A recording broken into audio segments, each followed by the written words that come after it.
What if the greatest tool for building wealth isn't an investment, but a kind of invisible cage? This cage wasn't born on Wall Street. Its blueprint is thousands of years old. In Mesopotamia, they wrote debts on clay. But they knew a dangerous secret. If those debts piled too high, society would shatter.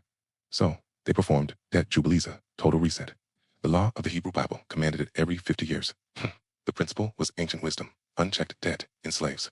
But then, a revolutionary and far more profitable idea took hold. What if we didn't erase the debts? What if we made them permanent? In medieval Europe, the church forbade usury. So, bankers invented loopholes, trade contracts that weren't loans, credit notes that hid the interest. The Medici family in Florence didn't conquer with armies. They financed kings and popes. Their empire was built not on land, but on leverage. A debt stopped being a simple IOU. It became the engine of power. The true metamorphosis happened in the 1600s. The Dutch, fighting Spain, needed endless money for war. Their innovation, sell bonds to the public. Citizens lent to the state and earned interest. War was no longer limited by a king's treasure chest. It could be funded by selling the future. England copied this, creating the Bank of England in 1694. National debt became a permanent, rolling institution. The state lived on borrowed money, and the bankers managing it became indispensable. The perfect, profitable loop was born. Nations borrowed to fight, win new resources with the borrowed money, and their creditors get richer from the interest. This loop fueled empires.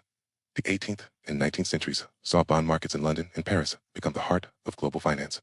Colonies were conquered, railways built, industries spawned all on credit. And then, the final frontier was breached. The individual. The 20th century's masterstroke was selling debt to you and me. The mortgage, the car loan, the credit card. Debt was rebranded from a last resort into the very gateway to the American dream. By now, pay later wasn't just a slogan. It was a new economic operating system. And here's the brutal genius of the model. Debt isn't a one-time sale. It's a subscription to your own future. Every monthly payment is a silent transfer of wealth. If a house costing $300,000, you'll pay back nearly triple. Revolving credit card balance can become a shadow that grows faster than you can run. Unlike a car, you drive until it breaks. Debt is engineered to persist. By the mid-1900s, this system was institutionalized globally. The IMF and World Bank were founded. Their mission, lent to developing nations. But the strings attached were structural adjustment programs, dictating how a country must run its economy. Debt was no longer just profitable. It was a lever of geopolitical control. Sovereignty itself could be collateral. Meanwhile, back home, the consumer debt machine hit overdrive. For banks, it was a revelation. Selling credit is infinitely scalable. No factories, no supply chains, just signatures and a legal right to collect. Governments loved it because credit-fueled spending created the illusion of endless growth, even when wages stalled. The entire global economy became chemically dependent on perpetual borrowing. This addiction led to crisis. In the 1980s, developing nations drowned in loans. The solution? More loans with harsher terms.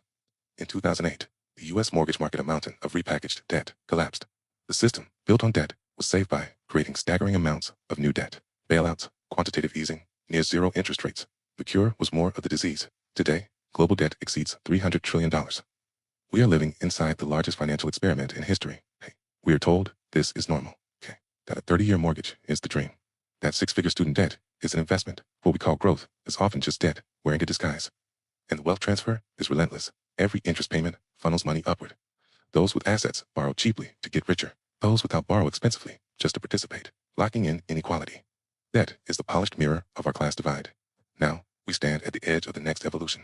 Digital, programmable currency. Imagine loans approved or denied by an algorithm in milliseconds.